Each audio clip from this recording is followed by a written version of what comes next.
안녕하세요. 음악 커뮤니케이터 가츠입니다. 오늘은 하이브의 미국 현지화 걸그룹 프로젝트인 더 데뷔 드림 아카데미의 파이널 방송 리뷰입니다. 세 번째 미션을 통해서 라라, 소피아, 에즈렐라, 다니엘라, 에밀리, 사마라, 마론, 메간, 마르케즈, 윤채가 최종 10인에 선정이 되었는데요. 제가 예상했던 10명 중에서 8명이 맞았거든요. 저는 마르케즈와 윤채의 자리에 셀레스트와 나영을 선택을 했었네요. 근데 이렇게 되면 윤채는 혼자 한국인이 됐고 최종 멤버에 들어갈 유력한 상황이 조성이 되었어요. 이제 하이브 라벨스 유튜브 채널에서 라이브로 마지막 방송을 해주거든요. 그래서 방송을 보면서 리뷰하도록 하겠습니다. この番組は 가치가치 の提供でお送りします。 올림픽처럼 각자의 국기를 들고 입장하네요. 네, 심사위원은 3명이네요. 김치 어머니인가? 최종 멤버 6명이요. fan voting and 50 points from judges' score. 지금 최종 점수에 팬들의 투표가 50점, 그리고 심사위원의 평가가 50점으로 된다고 하고요. 그리고 그 투표는 온라인 투표 이제까지 했던 거 그게 40점이고 지금부터 생방송 때 이 위버스로 투표를 할 수가 있어서 요게 10점 반영이 된다고 해요. 그래서 순위에 따라서 점수가 차등되는 방식이네요. 네, 생방송이라서 자막은 없어요. 채팅도 영어, 스페인어가 더 많은 것 같기도 하고요. 이제 5명이 되어서 신곡으로 무대를 한다고 하네요. 그리고 첫 팀은 에밀리, 윤채, 다니엘라, 마르케즈, 메간이에요. 리듬부터 기존 케이팝 스타일은 아니네. 마르케즈는 이런 스타일이 더 매력이 있어요. 이 노래 괜찮게 만들었네. 어쨌든 그 JYP가 했었던 현지화 팀과 확실히 노선이 다르죠. 여기는 그냥 미국 걸그룹을 만드는 거예요. 전형적인 그냥 미국 걸그룹의 팝음악이었어. 그리고 3명의 심사위원분들이 이 무대를 보고 가장 좋았던 한 명씩을 선택한다고 하거든요. 잠깐만, 그러면은 저는 이 무대에서는 메간이 가장 좋았다고 생각해요. 제가 두 번째 미션이었나? 그때 이미 메간은 데뷔를 할 거다라고 말씀을 드렸었죠. 메간은 퍼포먼스를 하지 않을 때는 그냥 평범한 사람처럼 보이거든요. 근데 메간이 이제 퍼포먼스를 시작하면 엄청나게 이쁘고 뭐 섹시하고 치명적이게 보이거든요. 그러니까 이것이 저는 탤런트라고 생각을 해요. 그리고 윤채도 이 파이널에 와서 보니까 굉장히 무대를 잘했다고 생각이 드네요. 마지막이라 칭찬을 많이 하네. 다니엘라. Megan. 메간. 울려고 Performance, 그래. she draws me in. I think 여기도 메간이요? 그러면은 같은 멤버를 선택해도 되나 보네요. 다니엘라가 한 표, 메간이 2표를 받았어요. 제 표를 합하면 메간이 3표가 되네요. 그럼 다음 팀은 라라, 소피아, 에즈렐라, 사마라, 마논이겠네요. 여기는 다른 신곡으로 하나 보네. 안무를 일부러 이렇게 만든 건가? 아니면 멤버들이 너무 정축으로 하는 건가? 일부러 이렇게 만든 것 같긴 한데 이 음악의 리듬을 생각해보면 더 그루브하게 할 수 있을 것 같은데 너무 에너지가 떨어져 보이는데? 내가 보던 안무들 많이 나오네. 이 리듬은 좀 더 섹시하게 해야 될 것 같은데 안무 구성을 이해하려고 집중하다가 멤버들 개인에 대해서는 못 봤네요. 이 노래는 좋은데 퍼포먼스가 약간 아쉽네요. 저는 어쨌든 소피아나 에즈렐라 중에서 선택을 하고 싶어요. 퍼포먼스는 이제 소피아가 가장 좋았어요. 사실 사마라도 좋았는데 사마라는 약간 딱딱한 느낌이 이 곡에 잘 붙지 않았고 소피아가 가장 잘 어울렸고 또 에즈렐라도 잘 어울렸는데요. 한 명을 선택해야 되니까 저는 여기선 에즈렐라를 해볼게요. 에즈렐라는 원래 텐션이 이런 곡이 어울리는 것 같아요. 그래서 에즈렐라에 이런 맞는 곡이 주어지면 에즈렐라가 그 곡에서는 표현력이 전체 참가자 중에서 가장 좋은 편에 속한다고 생각을 하거든요. 소피아 한 표요. 소피아가 2표. 무대를 있어서 너무 기뻤던 것 같아요. 우시는 거 아니죠? 하지만 그리고 라라를 했네요. 이러면 소피아가 2표, 라라가 1표예요. 무대는 이렇게 끝인가 봐요. 투표 종료한다고 하네요. 이러면 다니엘라, 메간, 소피아, 라라가 심사위원회에서는 좋은 점수를 받았으니까 데뷔에 유리해지겠네요. 이 4명이 다 데뷔한다고 하면 2자리 남은 거네. 투표 집계하는 동안 이런저런 영상을 틀어주는 것 같아요.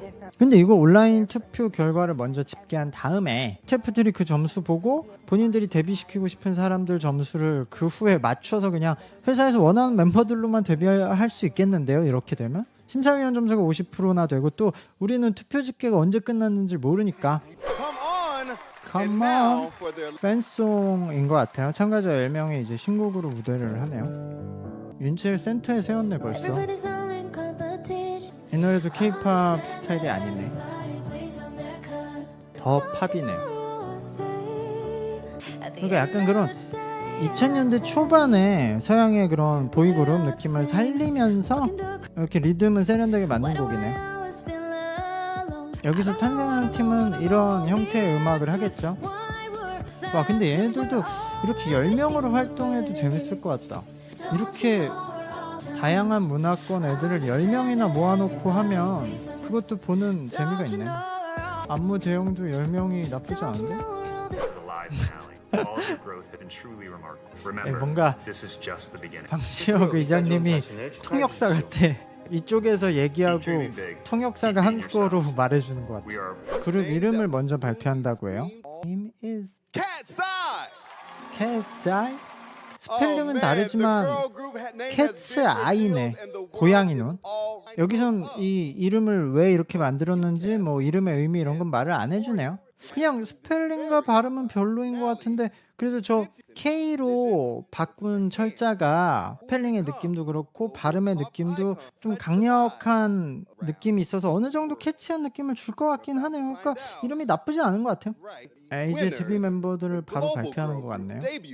제 생각에 6명이니까 일단 소피아랑 메간, 다니엘라는 유력할 것 같고요.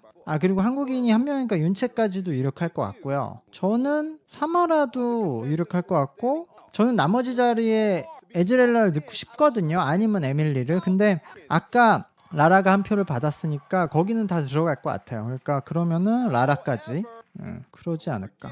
와, 에밀리랑 에즈렐라만 작고 나머지는 크네. 소피아. 근데 뭐 소피아는 무조건 될 줄 알았어. 생각보다 얘네들도 교복 입혀놨네. 라라. 일단 아까 심사위원들 투표받은 4명은 다 되겠죠. 그럼 거기에 윤채 합하면은 한 자리 남는 거네. 윤채. 그래. 메간.